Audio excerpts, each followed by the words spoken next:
Hey everyone, welcome back to the Gleemen here. It's me, Vance, joined as always by my co-host Drew. Hey guys. And we are joined yet again by Matt, our friend and first-time reader who has completed Hello. Dragon Reborn. And we're going to get his thoughts, feelings, opinions, theories, things he liked, things he didn't like, so on and so forth. So with that, let's go ahead and jump right in. So, Matt, I really just want to get this one right out of the way. What did you think of how the Dragon Reborn kind of pulls us back from Rand's perspective? It was an interesting choice, but I think I did enjoy it. Because we got to see, like, we weren't focused on Rand, but we got to see what he was up to regardless. Because, as they were chasing after him, it's like, oh, Rand was here and this happened. Rand was here and that happened, and so forth and so forth. And so you kind of got to see his Taviran-ness affect everything around him, even though you never actually saw it through Rand's perspective. Right. Yeah. Okay. Yep. Okay, so Matt, what did you think of your first glance at overt Taviran-ness affecting the world? It is crazy. I'm still not sure what Perrin's is. Maybe everyone's just willing to, well, then maybe we'll see that in another book. Or Yeah, I am seeing it in another book. I will tell you that comes in much later, which you kind of already know, so. Yeah. But Matt being extremely lucky, or not so much lucky, I think he's just changing. Like, chance is always on his side.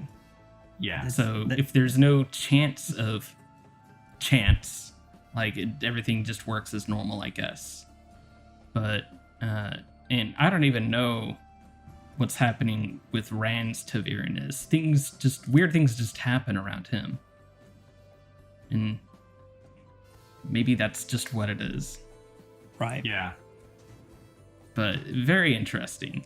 It's also just a little confusing. Is it like just another, like, you already have like these bubbles of evil happening, and you've got like, it's just, there's a lot going on behind the curtain on the weave of time. Mm-hmm. Yeah.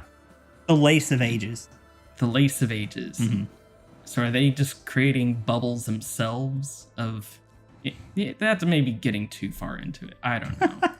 We've really fast forwarded through the book. Yeah. Oh man. Yeah. Here we go. We're already at the end. Well, we can talk about it a little bit. I mean, right? Yeah. That's one of the interesting facets of the Wheel of Time is the fact that the pattern is somewhat malleable. As much as the wheel tries to, self-correct and maintain what it desires. Well, I say that as if it's sentient. It's not. But, just to hold into place what the age dictates. Yeah.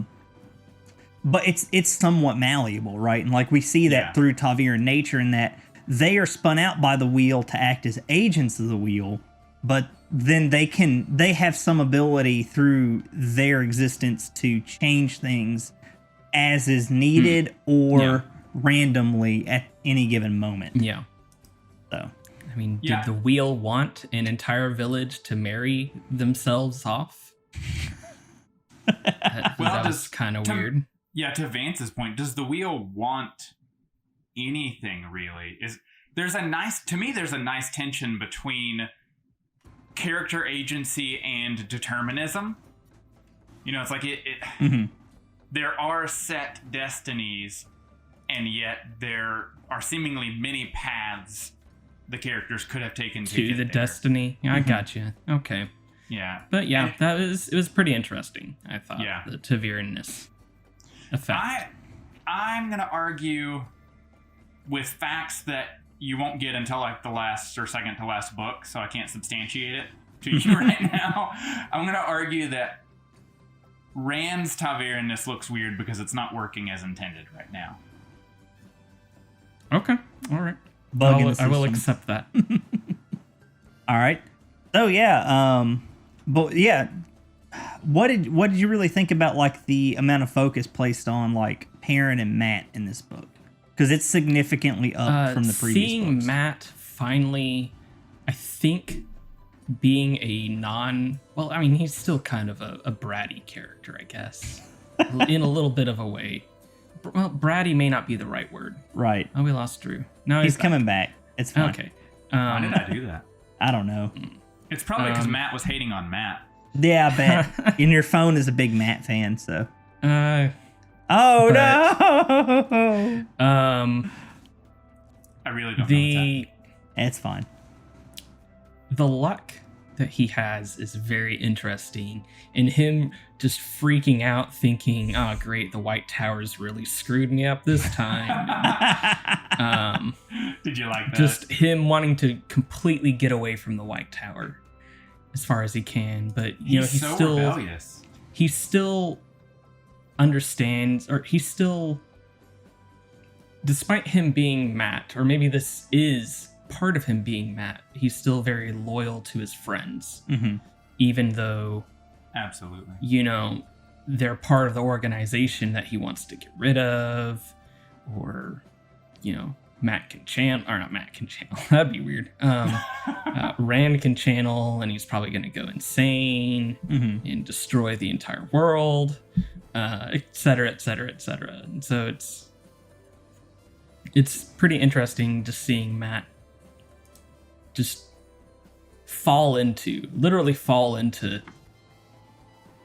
all this good fortune and randomly running into Tom and, randomly finding out where the girls are gonna go because he happened to be delivering a letter and he, decided to try climbing up the hill that Rand climbed up. Right. And run into not Gareth Bryn, Gabriel, who's a Forsaken, probably. I don't know which name. Interesting theory. Matt. Yes. You think he's a Forsaken? I'm pretty certain. Really? Yeah. Does every tall, dark, handsome guy have to be a Forsaken, Matt? Yeah, every excessively beautiful person. If they describe them as excessively attractive, I think so. Except Agnor. I mean, don't you also need the random frog bear attack in that recipe? But Agnor and Bathamel, they were both near the top of the boar, so I think they got exposed or something. Yeah. That's why they're ugly. But all the others, I'm pretty sure if they describe someone as exceedingly beautiful and they're not they're not Aes Sedai, they're Forsaken. Right. Wait, I can think of one from this book who is particularly hot and not a Forsaken. Can you guess who I'm thinking of? Barrelane. Yeah! Good job. Okay, so moving on from unnaturally hot characters. Yes. Right. So, what are we moving on to? If you don't mind, Vance, I want to ask Matt, what did you think at the beginning? Did you think Rand was justified? Did it make sense for him to just, Drew, your camera is totally... I know. Totally wigging out. Do you think it made sense for him to take out for Tyr and leave the group? I kind of wonder if he should have gone as a group. Just made his intentions known. But then there's also the whole entire what if Moraine's no. And just shields him. Because Moraine could shield him. At that point, anyways. Maybe later on, not so much, but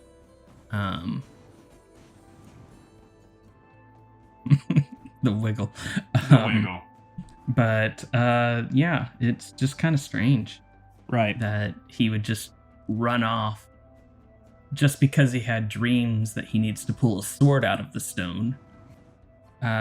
So he had dreams about going and pulling the sword from the stone, and it was just kind of strange that he would just run off just because of that.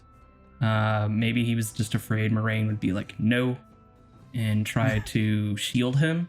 Do you think she could at this point? At this point, yes. At the end, no. Rand had no idea what he was doing. He had no idea how powerful he was, how to block shielding. Everything just happened accidentally. And so even the fight between him and... you cut out there a little bit, Matt. Oh, even the fight between him and Balsamon was an accident in of itself too. So I think Moraine could have shielded him at that point. And but don't maybe you that's think what he he was could have afraid just of. like flexed and shrugged her off? I don't think he knew how. Okay. At that point, anyways. Everything just happens accidentally. Right. And, you know, if he doesn't have time to probe and figure out, he doesn't learn how to do stuff. And some of the things he doesn't know how to do a second time at this point. That's true. So, We know he can't, like, he's still not able to seize the power consistently when he wants to. So, you're probably right. Yeah. And so, I don't really know why he ran off by himself, but I think that's probably a good reason why he did. He was just afraid of Moraine saying no and forcing him to stay. Yeah. Okay. And he was probably also just afraid of the power he has because he burned... That's fair. Like half of the camp during that Trolloc raid at the beginning. And didn't realize how he did that. He just did it. Yeah. Yeah, he's definitely wrestling with the cultural expectation that he's going to destroy everything around him. Oh, yeah. You know, he's still figuring that out. So, which, I mean, in all fairness, he probably will. But it was pretty interesting. Okay. Yeah, for sure. So for sake of... Oh, I was gonna... go okay. Vance. So I do want to ask, who was your favorite character in this book? Oh... Which character's point of view did you enjoy reading the most in this book? And why was it Matt? I think this time it was actually the girls as a group.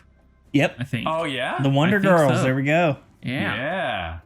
That was a pretty good storyline.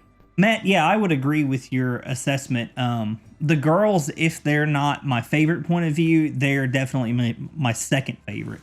I haven't reread that book in a while, so maybe when I do get to the reread of that one, I'll see how my opinion on it's changed. But I remember enjoying them a lot in the Dragon Reborn. Yeah. A lot more than in the Great Hunt or in the Eye of the World. I mean, granted, we don't really get Egwene's POV in Eye of the World. We just get Nynaeve's. Yeah. So, yeah. There's, not all that much to go off of there. Yeah. So. Yeah. I really think that the chemistry between them is best in the Dragon Reborn. Okay, we get more of them later, but it doesn't. It didn't feel the same to me. Right. It's like Sisterhood of the Traveling Pants, kind of. Yeah, something like that. I have not read the book, so that's probably completely wrong. But yes, they're that's fair. That's sisters or whatever. Yeah. So, hi, Charlie. I know. We'll just go. Yep. So you like the Wonder Girls? Yes. What did you think of Matt reacting to, like, Matt interacting with the Wonder Girls, the way they treated each other? God, that actually kind of did rub me the wrong way. At the end, is that what you're talking about? Yes. Because they didn't interact with each other that much at the beginning. I mean, he was in a coma at the very beginning, and then, well, not coma, but whatever. And then he was healed, and he was on the mend, and he was just trying to stay away from everyone. And then, he left and helped them escape, and he got to escape on his own, and that was it. But then he dropped off a letter and found out, oh, they're gonna die. Or at least be attacked. I should probably go help them. And he did. There's that. And he did help them, and the lack of respect. I know! Ah. What's a man gotta do? Well, I mean... You saved... I mean, Sandor Julian. helped get them captured in the first place. But hey, he made amends. There's that. And, Matt actually rescued them too. Yep. And it's just like, gosh, can't believe you guys rescued us. Yeah. Matt literally blasted a hole in the side of a castle Dynamite. It was made with a one to power. rescue them. Yep. Yeah. Baller. You want to talk about 80s level action movie right there. There it is. Yeah. I mean, that's all that influence is. Yeah. So. I really think the Dragon Reborn is going to translate really well to on screen. Like, especially the latter bits, the latter sequences of it. 100%. And honestly, TDR is one of those books that I think will condense down nicely, because a lot of it is internal monologue of characters from what I remember. And also, again, so many boat scenes. Yeah. So many. Well, yeah, no, I mean, that's the thing. There's a lot of description in the Dragon Reborn as well, like stuff that's just easy to put into. Not easy, but when you put it to visual media, it condenses it a lot, right? I mean, what may take a page and a half of description takes a second and a half on a screen. So, if a picture is worth an average 1,000 words, then a picture is worth, I don't know, 5,000 or 6,000 Jordan words. But it's a really clear picture. Right. So, so Matt, with all that, what was your favorite moment of the books? If you had to pick one moment from the entire book, which one was it? Let me think. Was it Matt?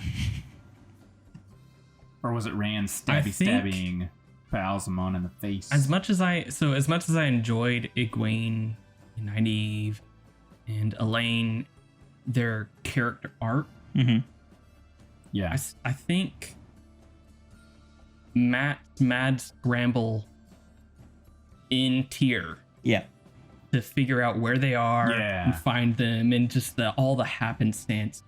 Wait, what? There are Aiel on the roof with me? Wait, what? Julian Sandhar's on the roof with me? Yep. Wait, what? I have all these fireworks? And just that insane luck of not the Irish. I don't know. It's just like insanity. All these happenstances coming together. That was ridiculous. That was amazing. I loved that. Yeah. Did you just say that Matt is like Harrison Ford as a leprechaun? I'm sure we can go with that. Yep. There we go. Matt is Han Solo as a leprechaun. Yeah. I'm with you, Matt. I love the way Matt Cawthon he learns to wield randomness. Everything just falls into his lap and he doesn't know what to do with it. Right. Yeah.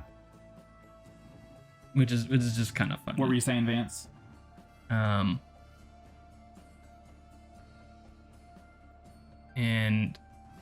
I don't know, we're also introduced to the Black Aja. And as a concept, that's just very interesting too. Yeah. Right. That's we were introduced to the Black Aja and the Great Hunt, right? Yes. But we actually see them fleshed out in this book. Yes. Yeah. Yes. Yeah. They don't make a move, I guess, until this book. Right. Yeah. So, with them, I do have to ask you, what did you think of Aiel? I didn't like her at first. Interesting. But she grew on me quite a bit. Okay, so shaky first impression, but you liked her by the end of the book. Okay. Yes. Interesting. Very interesting. Nice. I can respect that opinion. What did you think of her, I don't know, not meta kidnapped, but like magic kidnapped sequence at the end?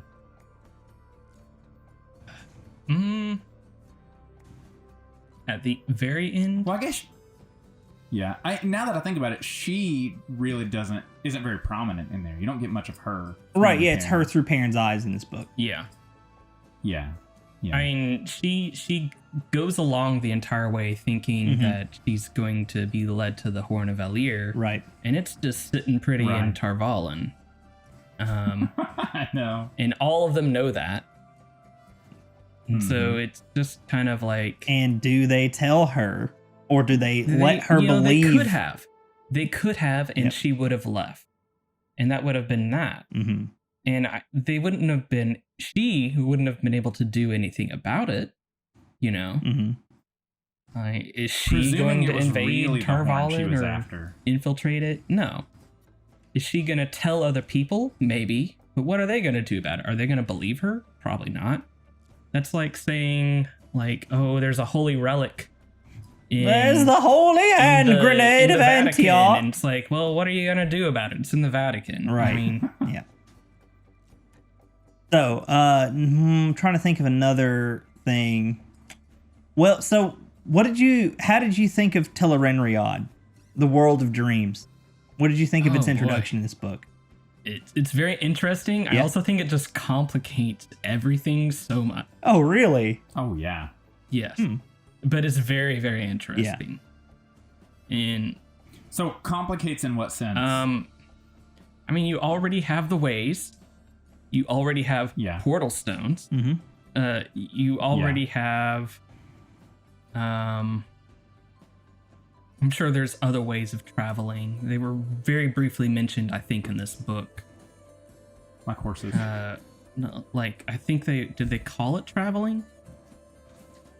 Yes. I think they called it traveling. I don't think you've really seen it. I think it's the first time you learn about legends. You learn about the concept of traveling. Right. Maybe not the exact first time, but it's more prominently talked about. Yes. And so there's these three ways of traveling. And then you can just go to Tel'aran'rhiod and travel, at least in the dream world, just by thinking about it. Mm-hmm. Right. Yeah. Yep. But like, is that a mirror world in of itself, or is it completely separate? I think it's completely separate, is what we were told. Yes. Separate from the physical world? Well, and like, separate... It's not even part of the weave or whatever. Separate from the mirror worlds as well. It's not a... Because the mirror worlds are part of the mirror weave. worlds. Yeah. Like they're mirrors of the weave, I guess. Mm-hmm. But Tel'aran'rhiod is not. Even though you can channel in there, which I don't really understand either. Is there a dark one in Tel'aran'rhiod? Oh, hold on. You're asking a whole bunch of questions that both Drew and I want to answer. But we can't. Right, man. So let's go ahead and cap. Somebody put me on fast forward. Let's go ahead and put a cap on Tel'aran'rhiod for now. Okay. I think it's suffice to say that Matt enjoyed it. He likes the concept and he's interested in it. I'd still think it just really complicates everything. Though. I'm gonna tell you right now, people are still talking about Tel'aran'rhiod, and it's never going to stop being talked about in the context of the Wheel of Time. Okay. Yeah. Absolutely not. It's too cool. Yeah, it's such a good bottomless concept. Yeah. I mean, like, if you want to TLDR it to someone, you just tell them it's basically the shared cosmic lucid dream. Mm-hmm. You know, that punches back if you get hurt. And but there's Perrin's wolf dreams are Tel'aran'rhiod. Or are they different a little bit? Are they? I mean, he did run into Rand. Yeah, we're Rand would have been in Tel'aran'rhiod. We're trolling you, Matt. We're trolling you. Like, you have the evidence to answer that question. They're the same thing. Yeah, they're the same thing. They're the same thing. You got it. But I feel like he has different other rules. Things. Maybe. I don't know. Yeah, there are other things that on a reread would make a little more sense. Once you know what there is to know about Tel'aran'rhiod and start over on a reread, several different things make a lot more and I mean, sense. honestly, like, you'll hear multiple people say this, Matt. The Wheel of Time is better on the first reread than it is the first read through. Mm-hmm. And I'm experiencing that myself, and it's absolutely true.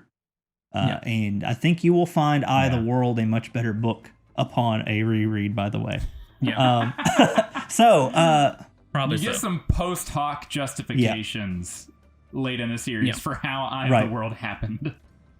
All right, so Matt, before I have to cut for time, how cray-cray was it when Rand killed those merchants? Because That was completely out of nowhere. I'm just gonna assume he had a bad feeling about them. I've got a bad feeling That about they- this. Bad feeling about this. What are the chances that random merchants would come across him? Yeah. You know? But Yeah. it turns out Mhm. that was okay. That he Mhm. killed all of them. Was it Because- though? So that's the question here, right? Was Rand justified in killing the merchants without knowing they were dark friends?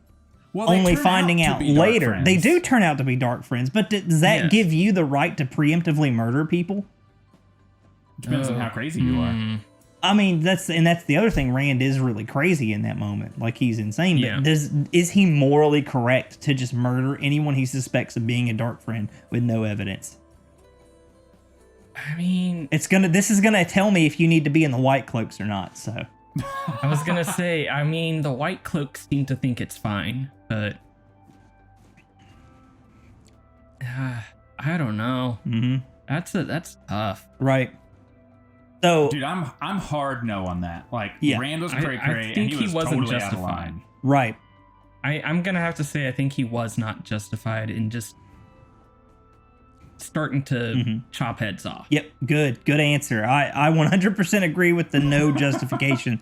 I mean, I think a lot of fans get wrapped up in the after the fact of it, that there was a gray man with them and that, Yeah. they were all dark friends. So Jordan said that's hand wavy from like an interview. Yeah. Ultimately, I think this is a holdover of the pace of the early part of the series, where he was planning on the series being significantly shorter than it was. So we see Rand go crazy pretty fast. And then, Yeah.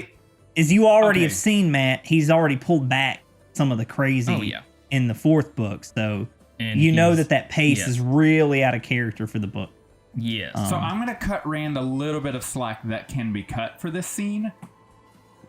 From the Perrin scene with the Gray Man, we know that they're noticeable, but subtly. For channelers or for Wolf Brothers. They're forgettable. You see them and they're just Yeah. a face in a crowd, and you're like, oh Yeah. well, what are there's someone there, but I don't really remember them. Kind of face. So maybe Rand saw the merchants and subliminally sensed the Gray Man, and that put him on edge. Could be. And you combine that, add his cray cray in and stir that with the other two factors, and he got a little head choppy. I could see it's that, like, I guess. I'll buy that. But where you still lose me is when he makes them like magics them up off the ground and makes their dead bodies bow to him. No, you're off the boat. You're off the rails, Yeah. bro. Oh, yeah. Oh, yep. Oh, yeah. I was thinking, is he going to start destroying the world soon? Seems a little Yeah. early. Aren't there 14 other books? Or 10 other books, Right. rather? 10 other books? Yep. And I always forget about the posing their bodies in the kneeling position, Drew. That's absolutely correct. That for me sends it over the edge of the insanity part. Yeah. I remember when I first read it, I was like, I know he's gonna go a little crazy, but damn, we're already at this level. Yeah. This is fast. This was fast. I don't know how this is gonna go for another. What was it at the time? What book was out? Gathering Storm was out maybe at that point. I was like, I don't know how it goes to that point. Jeez. So, but yeah, moving on. A couple more, yeah. Yeah, moving on from that, Matt. How disappointing was Bilal, the net weaver himself? On a It scale was of pretty 1 to freaking disappointing. try They again. started sword fighting, and Bilal is probably a better sword fighter than Rand. Oh, At absolutely. this point. No, absolutely. But, Yeah. but then You're totally toying. Moraine comes in and just yeets him. Yeet. Can we just shoots balefire at him. Right. Can we start a petition that every time balefire is used in the TV series, there's a little comic text yeet Yeet. right across the I would white love bar? it. I mean, I'm all about that comic book cheese shit, so you can throw that in there. Other fans everything wouldn't be else so is- happy about it. Yeah. Yes. Everything But else yeah. in the series is totally serious, except for that.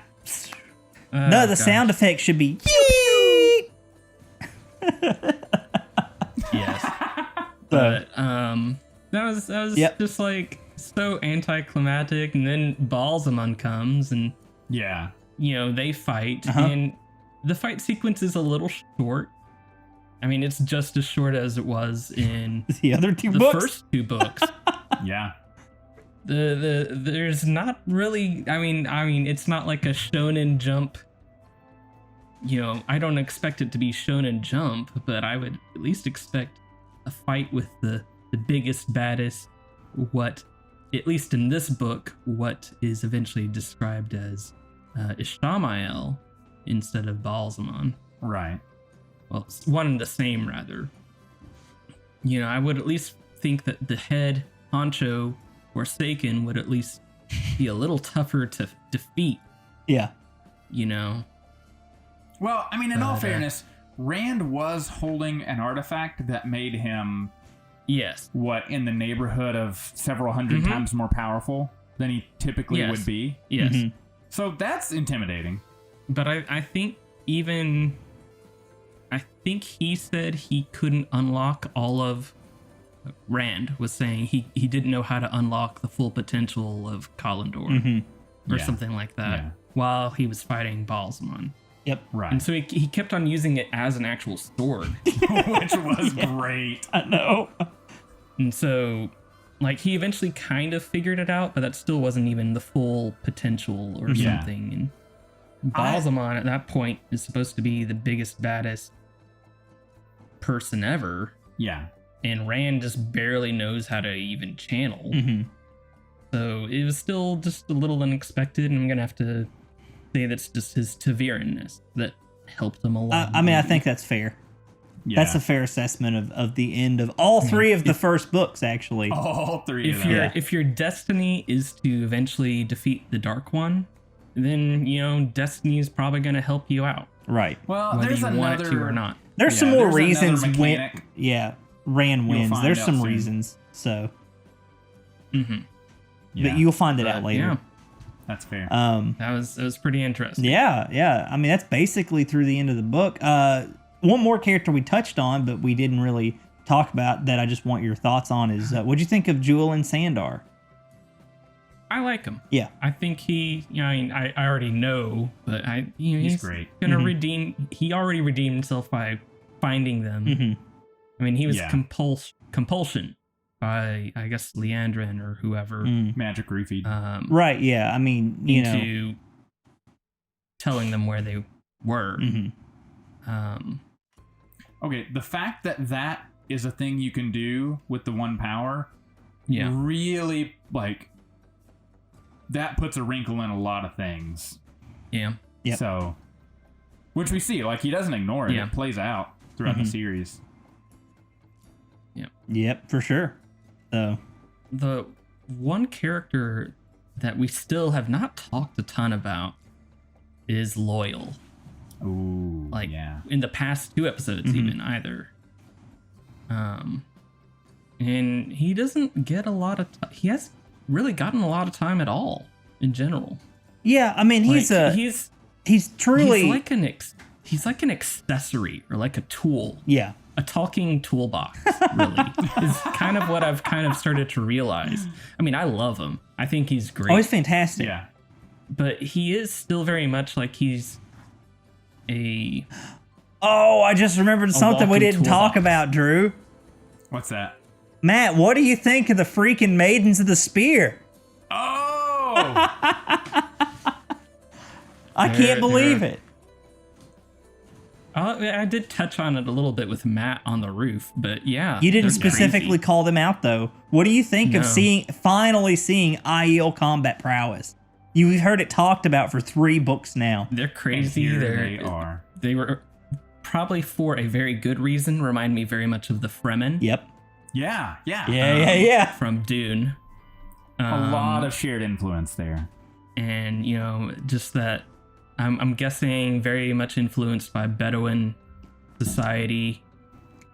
A little bit, but not as much as you think. You'll learn more and more as you get further.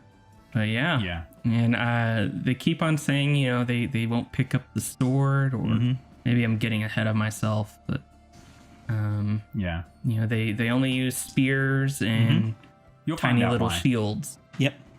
And that's it. You'll find out why. They'll throw the spears. They'll attack with the spears. Hand-to-hand combat. They'll dance the spears, so to say. They're all scrappy. Yep. So yeah, I mean, everyone out in the audience, and I know among us here, I definitely get the sense that Matt really enjoyed the Dragon Reborn. Maybe not as much as the Great Hunt, but definitely more than Eye of the World. Pretty close. So, I don't know if I can pick a favorite. Right. Pick that so far. Vance in your favorite book. I know. But I mean, anyway, pretty good points. I think we're nailing this series a little bit. We were a little bit shaky on the Eye of the World. Admittedly, so it was the first one we did. Yeah. So, think we're getting better. We're trying to keep it relatively concise. So, I hope everyone's enjoying it. Drew, any comments? No. Okay, Matt. In a couple sentences, what's your favorite ter'angreal you've seen so far? Oh, that's tough. This may come as a weird one, but I think the Oath Rod. Nice. Oh, nice. Nice. Because cool answer. I just keep on thinking about what you could actually do with that. Okay. And how you could force someone to do anything with it. Wow. So now we know where Matt's mind goes. Right. Yeah. Well, like as a story component. Yeah. No, for sure. You know? Yeah. It's an interesting one. And I mean, I think from the Dragon Reborn, most people would pick the Twisted Ring, honestly. But the Oath Rod's a strong choice, because I mean, this is the first time we see it in the series, right? We don't see it beforehand. I think so. So, interesting pick. I like it. Yep, off the beaten path. Yeah. So again, everyone, thanks for watching, listening. If you're doing it on the podcasts, you can find us on Twitter, Instagram, and Facebook, as well as here on YouTube. We are now on Apple Podcasts, Google Podcasts, Spotify, Anchor, and a slew of other ones that I've gotten emails for but haven't read them yet. So we're slowly getting this series out on podcast. Thanks to Matt, as always, for joining us on this and reading the series so we can get his thoughts and opinions and perspectives for all of you out there. And don't forget to like the video, subscribe, hit the bell icon for more Wheel of Time content, and we will catch you all later.